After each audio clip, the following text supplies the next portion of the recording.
two ways to switch to the front or the back camera on the Samsung Galaxy S25 series. First, tap on the home button to return back to the home screen. Then, on the home screen, open up the camera app. Next, to switch between the front and the back camera, you can tap on this button right here, the switch button, to switch to the front camera to take selfie shot. You can switch it to the back. Now another way to do it is to swipe up or down to quickly switch to the front or the back camera. Now if you swipe up or down and it doesn't switch the camera, then you can tap on the quick controls button. After that, tap on the settings icon.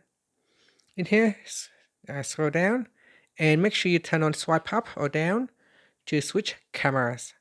And that's it. Once it is turned on, you can then perform a swipe up or swipe down gesture to switch cameras.